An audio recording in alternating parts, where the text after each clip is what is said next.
the PHNX Coyotes podcast. Don't forget that like button, subscribe wherever you get your podcast, and leave us a 5-star review. It really helps us out. I'm Petey, here with Craig Morgan, and without Leah. And that is probably the reason we are here live on a Friday morning at 9 a.m. because Craig and I are up. For us, this is almost midday for these two grumpy old men. Thanks for joining us today on the PHNX Coyotes podcast. We're going to get a chance to jump around the league and do an NHL recap, our Around the NHL version, playoff edition. Yep. Craig, what do you think so far on this Friday?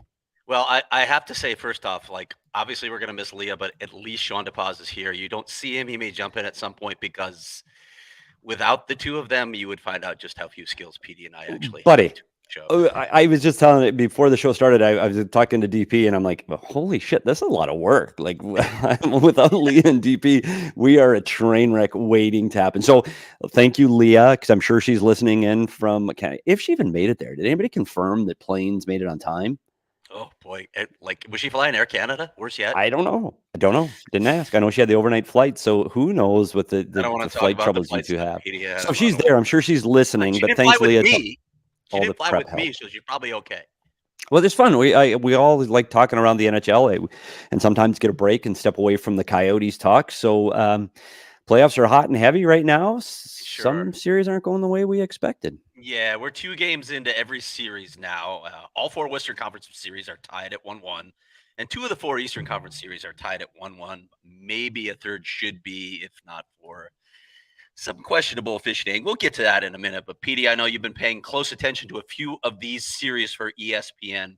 What's jumped out at you so far in these playoffs? Well, it's nothing new for playoffs, Craig. You expect these games to be tighter and teams to play at their strengths. And sometimes it takes a while to get up and running. And I think, when we look at some of these series, everybody, and we talked about the Colorado Avalanche all year. And I know we're not in the West yet. We're not going to dive into it, but we're just saying Colorado just expected to flip a light switch and we're going to be good.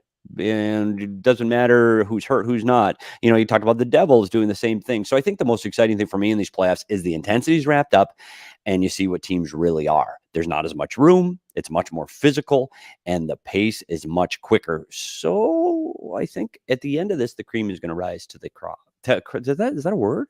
The cream rises to the top? Is that it? That's sure. 9 a.m. Who cares? Sure, you can say sure. That. Sure, we'll let that go. Yeah, exactly. It's 9 a.m. Goals. We're seeing some high-scoring games, at least on one side of the ledger in some of these games. And I know a lot of people wondered when we had this historic goal-scoring season, which I think was the highest per-game average since 92-93, if this would continue into the playoffs. Well, so far, yeah, we've seen some explosions. Somebody just, Albert Glenski just said, is every game, this Tampa and Toronto's going 7 games, but is every game going to be a blowout?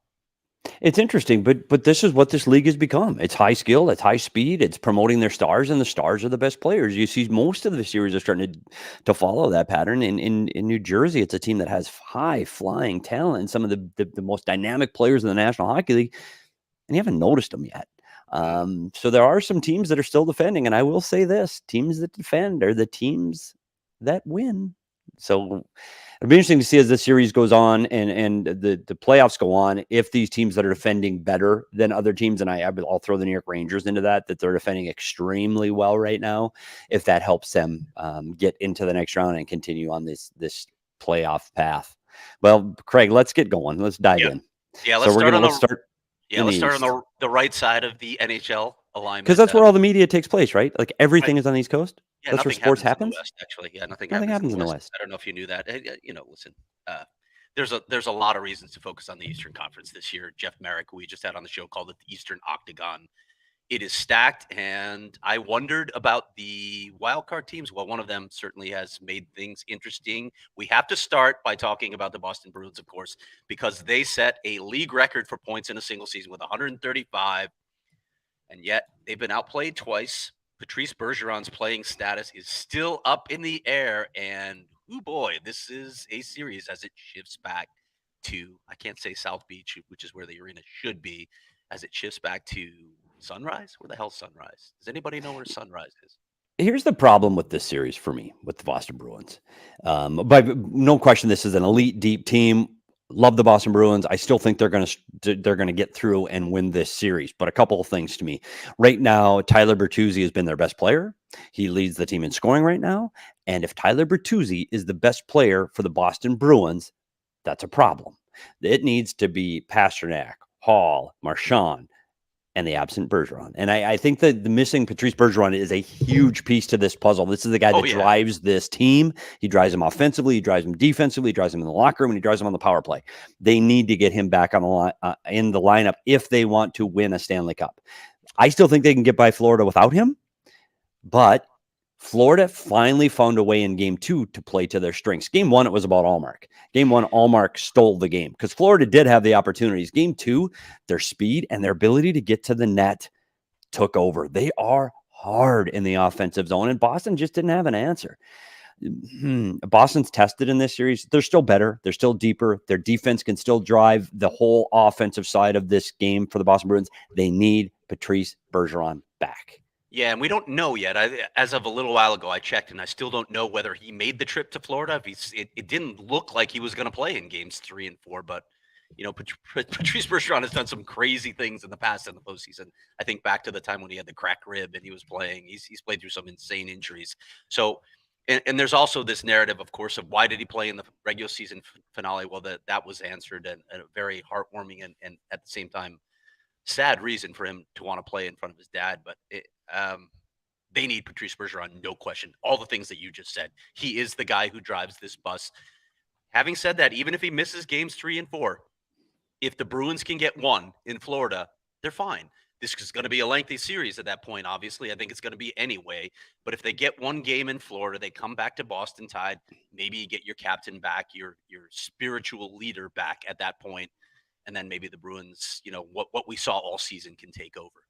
And two other things to look for in this series before we move on. I think Matthew Tkachuk has been outstanding. Outstanding. His ability, he's turned pucks over and he gets to the net. That's what he does in the regular season. That's what he's done in the playoffs. He has made a difference for Florida. He has been their best player to date. The other thing to look at in this series for me is Boston goaltending. I said how good Allmark was in game 1. He wasn't in game 2. You don't want a goalie controversy 2 games into the playoffs. You just don't. Jeremy Swayman can absolutely carry this team. He's done it throughout points of the season. I don't think it's time to go to him yet, but the leash will start to get shorter for Allmark and the Boston Bruins. Yeah, and I'm glad you mentioned Tkachuk because I know Alex Lyon played a role in this as well, but I felt like Tkachuk played his best hockey at the end of the season to drag this team into the postseason, which is a hell of a, he finished with more points than he had last season. I think Matthew Tkachuk's going to get some Hart Trophy consideration this season for the way he finished the season and what he's done for this team. But let's move on to the next series, and I really want to ask you about this one because we've talked about it a little bit off air. Did the New York Islanders get jobbed in game 2? The power plays were 6-0 in favor of the Carolina Hurricanes. And I know a lot of attention has been focused on that call on OT. Was it a penalty or was it not? And we've heard many officials weigh in and say, well, they got to call that because you got to be in control of your stick at all times. But beyond that call, 6-0 in power plays, Petey. How does that happen? That can't happen. Yeah, it's interesting to me. And a brief comment on the high sticking. I agree. You got to be in control of your stick. It's a penalty. Sorry. The timing of the penalty. A penalty is a penalty. I won't debate that one more. For one team to get 6 and the other to get 0, here's a couple things that need to happen. This is a game where the team that has 6 power plays has the puck the entire game, that is offensively getting all of their chances, that is dominating a game. We've seen that with the Coyotes this season, where the Coyotes are in the box constantly because they didn't have the puck. That wasn't the case here.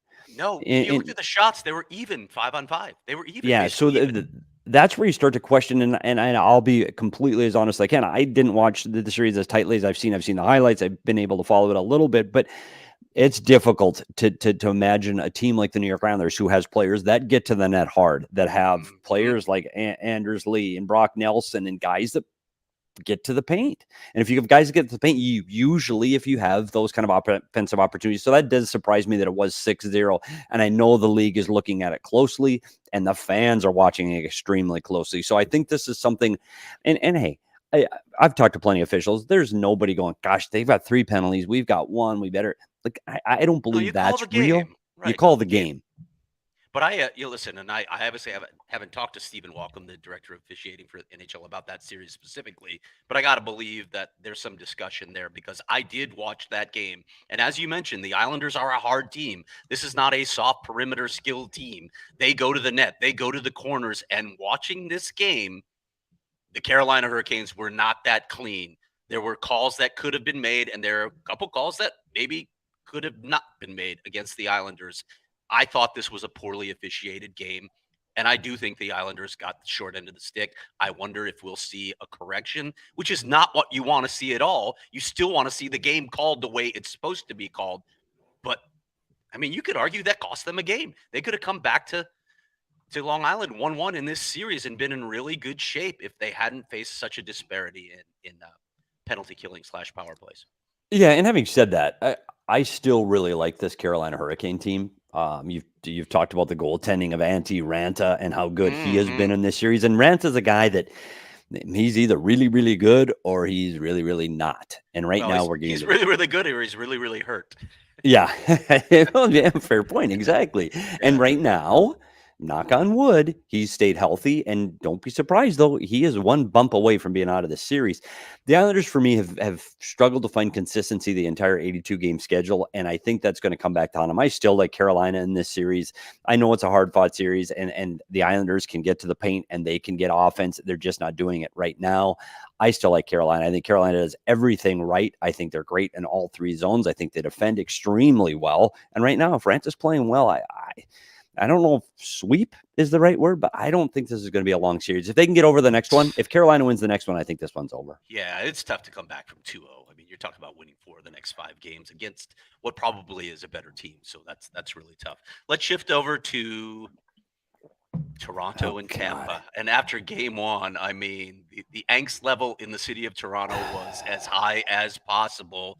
The Leafs did respond in game 2, but with a big asterisk. Tampa was without 2 key defensemen, most notably Victor Hedman, who's been one of the best defensemen in the NHL for a very long time. The series shifts to Tampa, tied 1-1. Your thoughts on this one, Petey? Well, first of all, is Toronto still in the playoffs? Oh, I guess the first round isn't over yet, so they are. Yeah, this is the response they needed to have in game 2, clearly. But you saw what Toronto was in game 1. And I think that everybody was surprised, including myself. I thought this is the year that Toronto gets over the hump. And then you forget, oh, yeah, this is the Tampa Bay Lightning. And they still know how to play in the springtime. And they have Andrei Vasilevsky, can't even say his name. But Vasilevsky, the one thing with me, interesting in game 2 where he gets pummeled. I mean, there's no doubt about it. The offensive powerhouse that Toronto is supposed to be showed up, and they were unbelievable offensively. Vasilevsky stays in for all 60 and all 7. Were you surprised? Were you surprised at that move?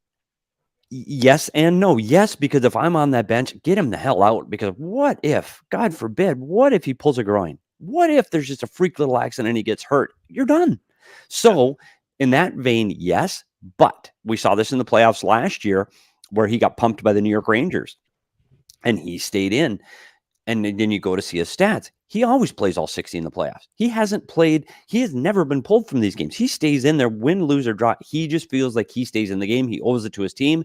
It's more about his psychological approach to how he approaches the playoffs than it is his ability to get rest or get out. He feels that he needs to be in there. And Cooper says, if he wants to stay in there, it's his game. Like we're going to do what he needs to do, prepare for the next game. So I am surprised, but I'm also not, because that's how Vasilevsky wants to approach us. I would look out for game 3, though, because what happened last year when he gave up a bunch, he was lights out. And it took last year's playoffs, it took Tampa Bay till game 3 and 4 to really get rolling.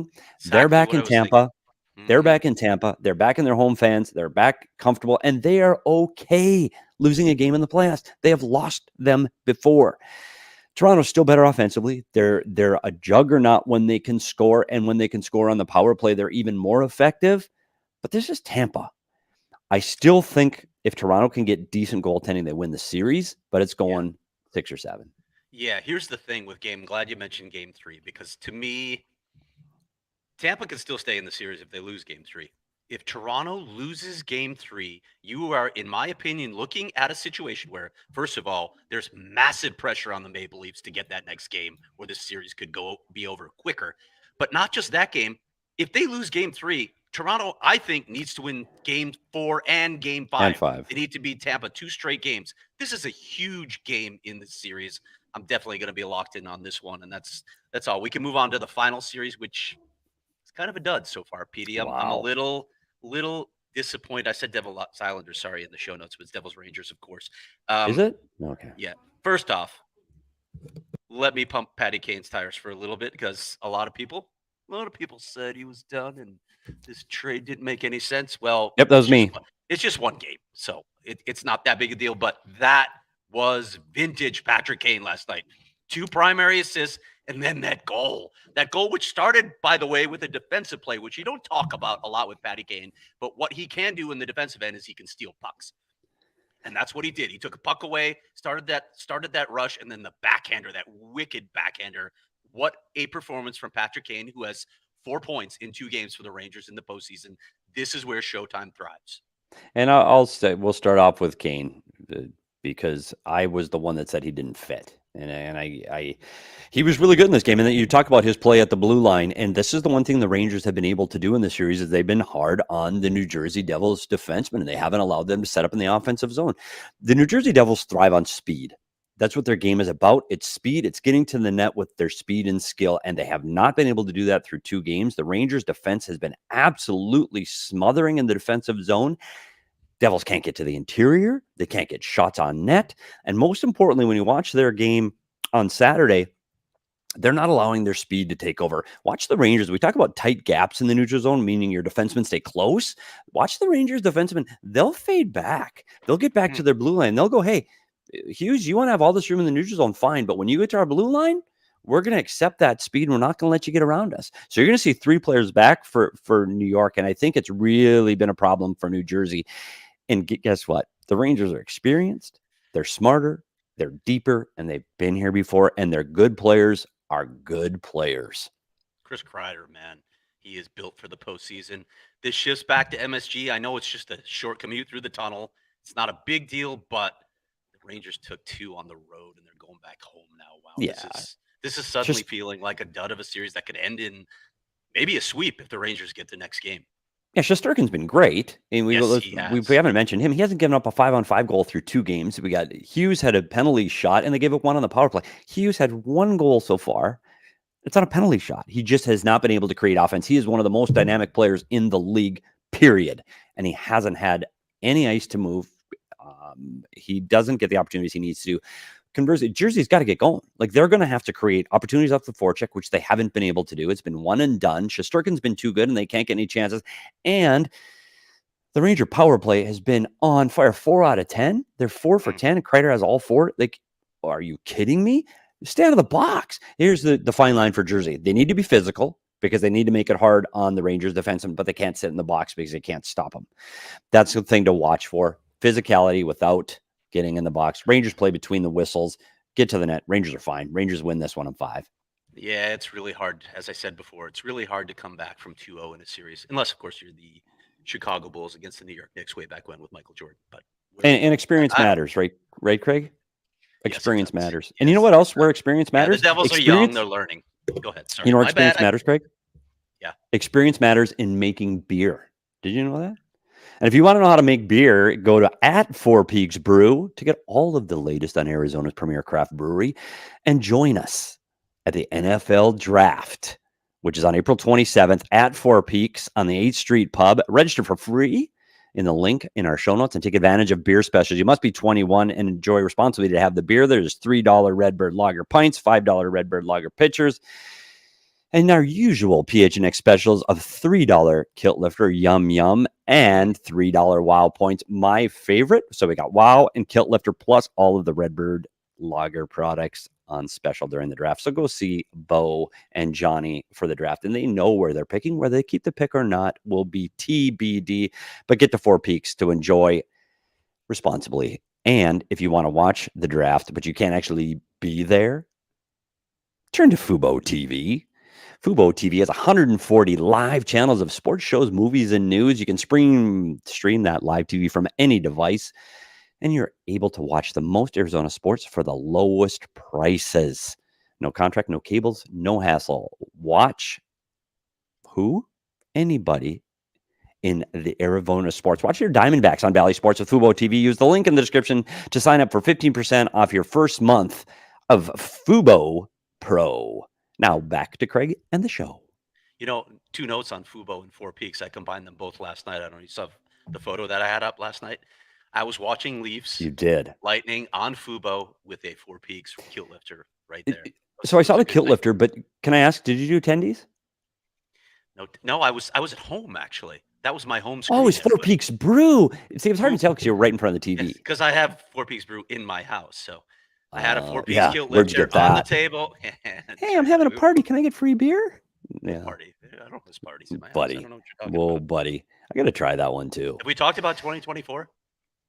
Should I throw it out there I know. now? What's the weather? St. Patty's Day 2024. Just letting you guys know. I bet you Tara has started preparing the meal already. I wouldn't doubt it. Yeah. Okay, let's keep going.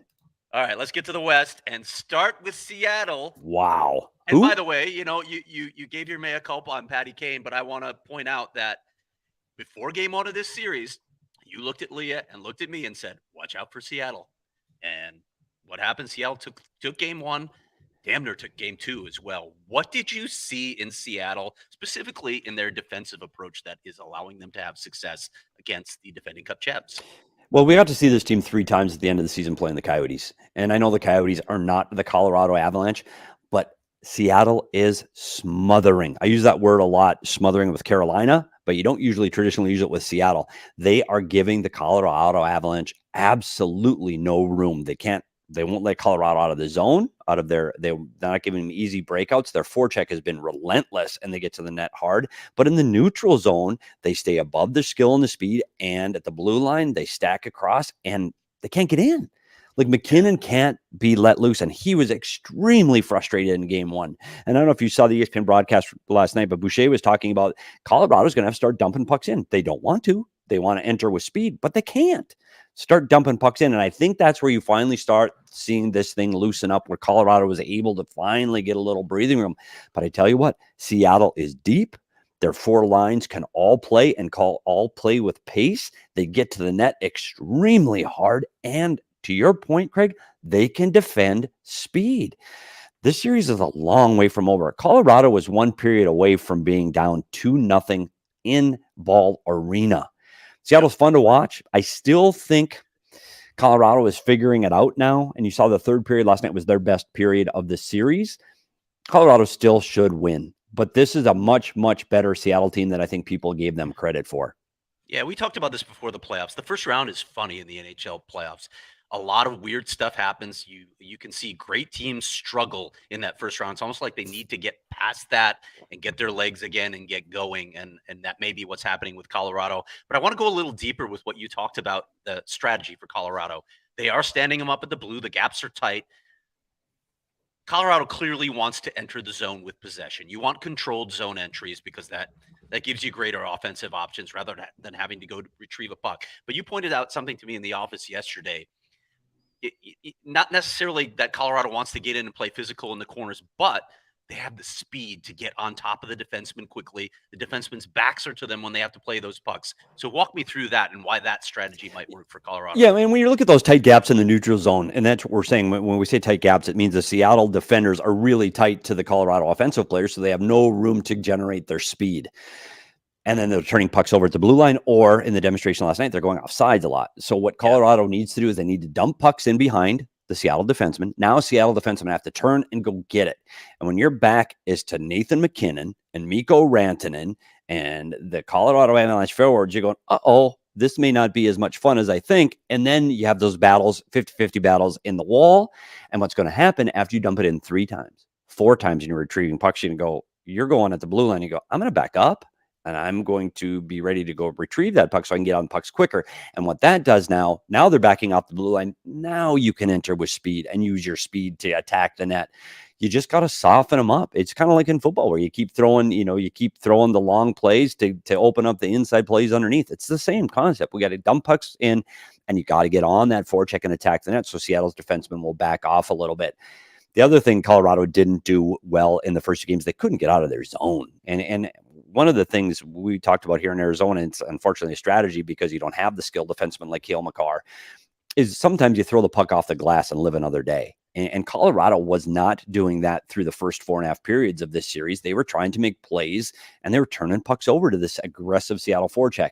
Once they finally were able to make 2 consecutive passes without bumbling it or turning it over, then you could see their speed going too. So the other way to get their speed going is to get out of the zone quickly. Colorado, if they get their speed going, this series could be over.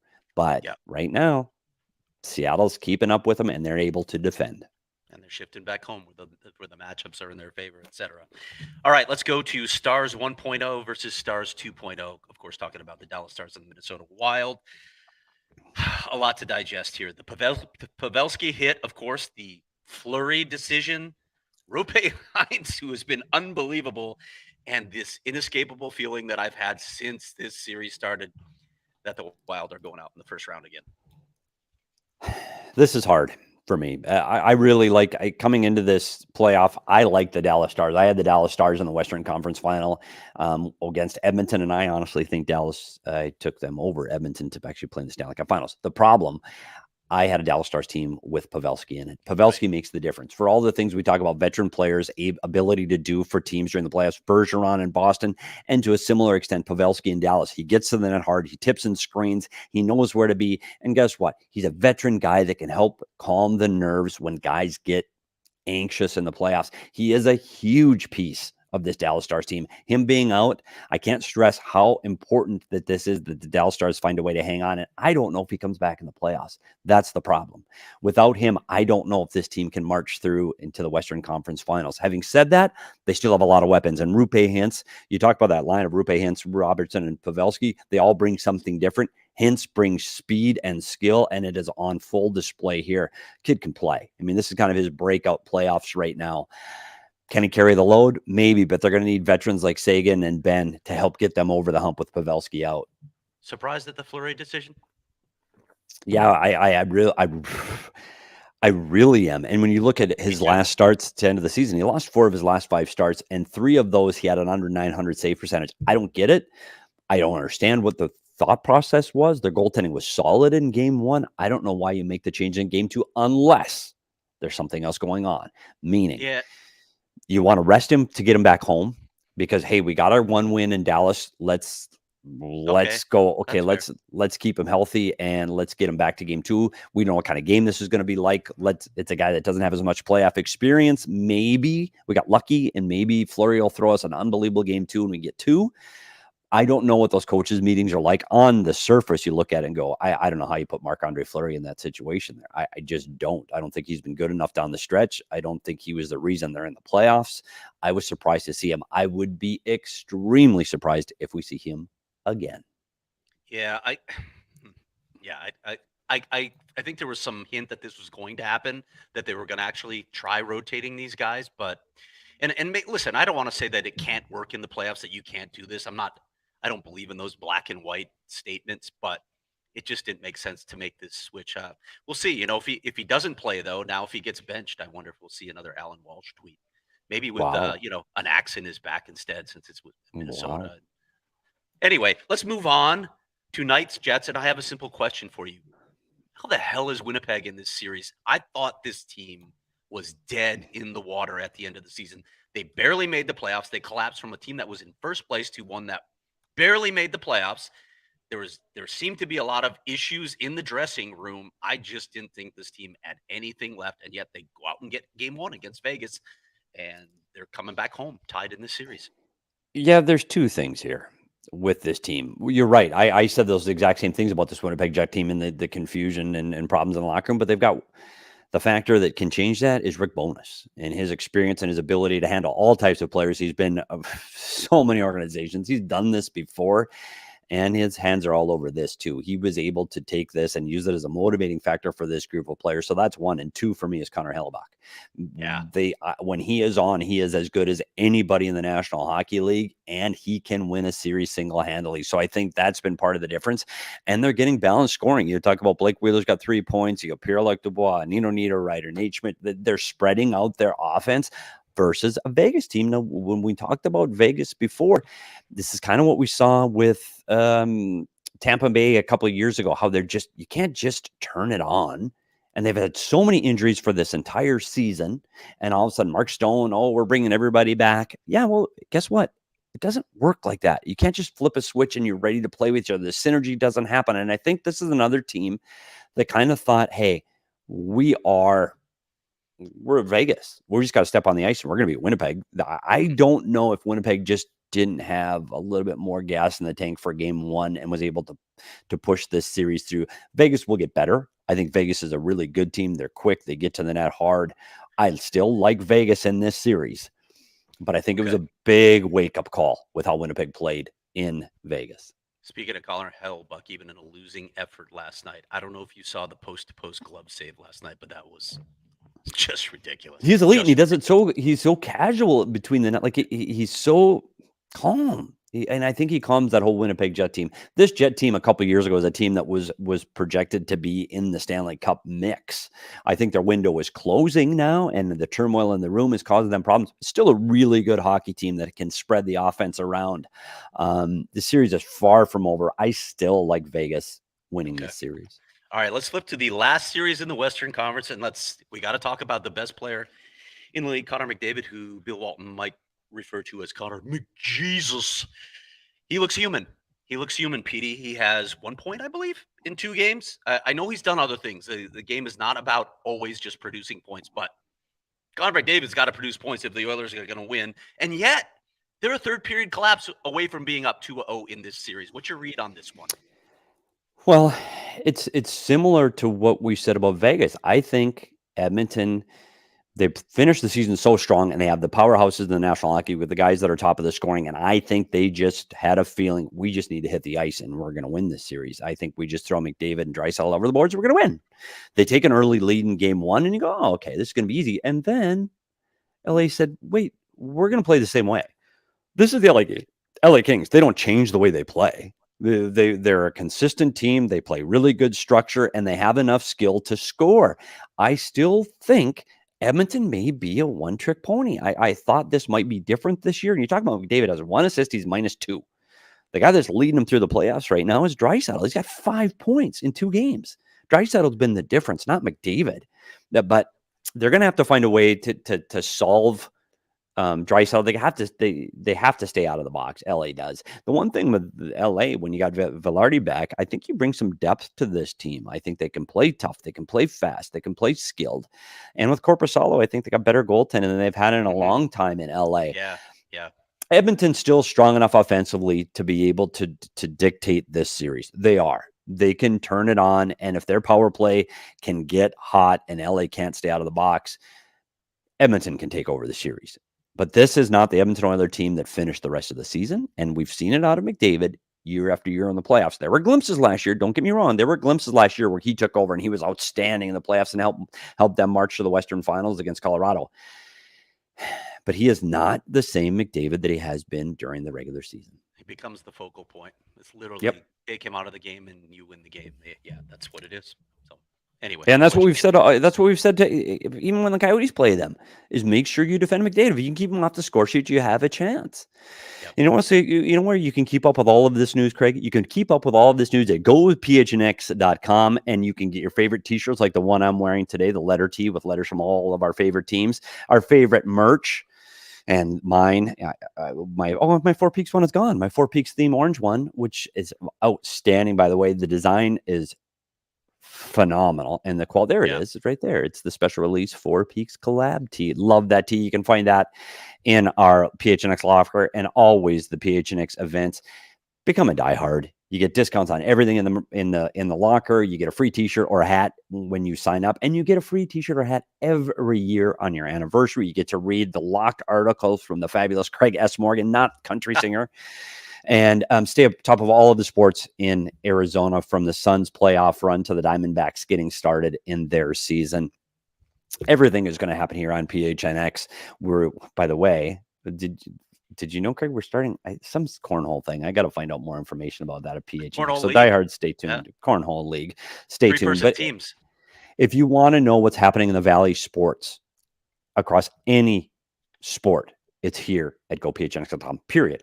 period. There's nobody covers the sports in the Valley like they do here at PHNX. So please become a diehard. The community is great. We've got the Discord where all of our diehards contribute. And we saw the PHNX Diehard Award show yesterday. If you haven't seen it, go back and watch it, where our diehards not only voted, they actually announced all the awards. So become a diehard member at gophnx.com leading up to the NHL draft, because you never know, there might be some fun stuff for diehards to do at the draft. And on the way to the airport, when we go to Nashville for the draft, we're stopping at Illegal Pete's, and Leah is probably, maybe she got stuck there getting her queso at Illegal Pete's and her margaritas before she left the country, because they do not have Illegal Pete's in Canada. So if you want to watch queso sports through security, I don't know. I don't know. That liquid, I don't know if it's really liquid. That's a very chunky queso, so she might be okay.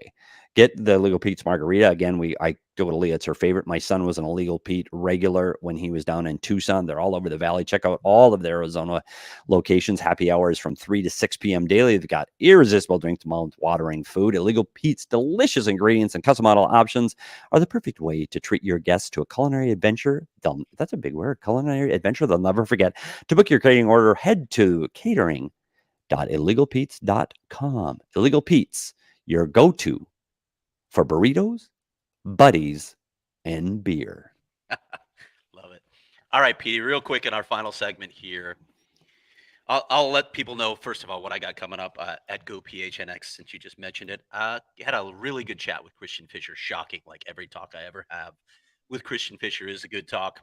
I'll have that story up hopefully later today on GoPHNX. Still trying to catch up to get a full story out on Sam Lipkin. And then, of course, the monthly mailbag is coming up next week. So all that. How many this time, Craig? How many in the monthly mailbag this time?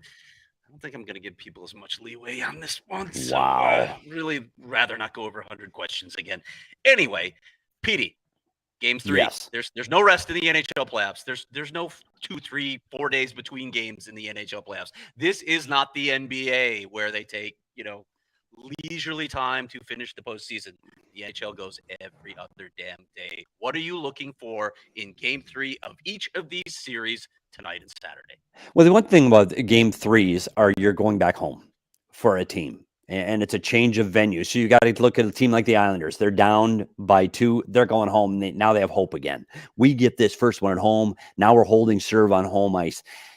Conversely, it's teams like Boston going into Florida going, hey, if we win on the road, this series could be over quick. So I think the change of venue can give a team that's down or feeling that they're behind in the momentum, can give them a shift. New Jersey, they're changing venues. I know they're not going home, but their change in venue might give them a spark. And I tell you what, playing in Madison Square Garden, people play their best in that building. So the change of venue may be good for New Jersey because you get rid of those jitters. Jersey played with jitters all along. So I think the change in venue may be good for them. I think the teams continue to do what they do best. And the one series I'm curious to watch as a change venues is Dallas, Minnesota, because I'm not sure what Dallas is. Minnesota can come back at home in front of their fans, and they could turn the tide on this Dallas team. It could be a whole new series without Pavelski. So I look for teams in game 3 to reset. Teams that are behind, they can reset and start over. And teams that are getting on the road from their home venues or changing that venue, again, it gives teams a chance to reset. Tampa can reset now after being pounded by the Toronto Maple Leafs. I just think it gives everybody a chance to reset and start the playoffs over. 2 series that I'm looking to watch. The 2 that I'm most curious about right now, Toronto, Tampa, of course, as for the reasons we mentioned earlier. I think this game 3 is critical for Toronto. And then Seattle, Colorado. Fascinates me. Colorado needs to get its speed revved up. You know where else you can get your speed revved up, Petey? Where? Oh, look at you. Wow, we skipped some stuff, but you can do that at Octane Raceway and Mavericks. By the way, if you haven't been to Octane Raceway and Mavericks, it's a great place for, and I talk about this, families to go, because my son and I can compete against each other in those go-karts that go way too fast for an old man like me. We've done bowling there. By the way, Leah was an elite bowler. I'm glad I could say that without her here, because she is actually pretty good at all of these bar sports. Maybe she spent too much time in bars. I'm not sure. Don't pass that along. But they've got go-kart racing, VR, axe throwing, buddy. Axe throwing, no. No, I'm not. I'm not doing that, but I encourage other people to What do could that. go wrong? Book your graduation parties now, and they've got a lot of events coming up. They got April 30th. They got the Soul Raiders 4x4 VR tournament, chance to win up $1,000. And May 5th, Cinco de Mayo is coming for $5 Mavericks margaritas, $5 off our 2 taco trios featuring our delicious ABQ and short rib tacos, and $15 Mexican beer buckets on May 6th. It's UFC 288. On May 14th, it's a Mother's Day brunch and extravaganza from a scratch brunch to half off mimosas until 2 p.m. and a free $10 game card with every bunch purchase. I'm telling you what, it's a great place for families. There's all kinds of stuff going on. There's so many bars, you can barely find them all. And you can compete against your family members, if you can say that. Like, they got air hockey, you've got all of those games. It's a fantastic place to go for your family. And if you just want to stay home and relax, yesterday was 420. Oh, geez. And I tell you what, we talk about the OG's flavors. My favorite is always the creamsicle, the orange and the cream mixed together phenomenally well. That's my favorite flavors. But they have so many good flavors. Check them all out. What do they have? The Aquaberry Sleep Edition now, which is CB 2-to-1 ratio, the flavor of your dreams. They have the new strawberries and cream that has now been rebranded as the Happy Balance Gummy. Find them at your local dispensary. That's my favorite flavor, by the way. Is it really? Good one. Yeah, that's the strawberries and cream. Well, find them at your local dispensary or at ogbrands.com. You must be 21 and over to enjoy responsibly. And I hope everybody celebrated their 420 yesterday. Oh, Craig, I needed a chance to relax now too, because this show is nearing. It's not done yet, but it's nearing the end. Have you heard anything new about Logan Cooley? I'm wondering now if he's going to wait until the vote to make a deal. Now I'd heard initially, the decision is going to come within a week, then it's next week, and now there's no real timeline. So I wonder if Logan Cooley's paying attention to the vote to see what happens with the Coyotes. Oh yeah, another thing for Coyotes fans to worry about. I don't want to leave people on that note, like worrying about it. I don't think well, listen, Logan Cooley has said it himself. He's excited to play here, but you probably want some clarity. It doesn't hurt to wait to see what's going to happen with this franchise. So once again, we say it, there are 2 critical dates coming up for the Coyotes in May. May 8th is the lottery, and May 16th, we will know what happens in that vote. Yep. Well, I want to go over one more thing before we go. I want to talk about Petey's keys to the show. One of them was to be able to get through the ad reads without Leah. We got that one. One of them was to get through the show without Craig talking about the arena. We didn't make it through that one. And Craig and I both made it without being too grumpy. So 2 out of 3 makes that a successful show. If you want to learn more about the arena, go to gophnx.com. We've got a lot of videos up there. We had Javier Gutierrez talking about the arena, answering questions from our Discord and from the chat.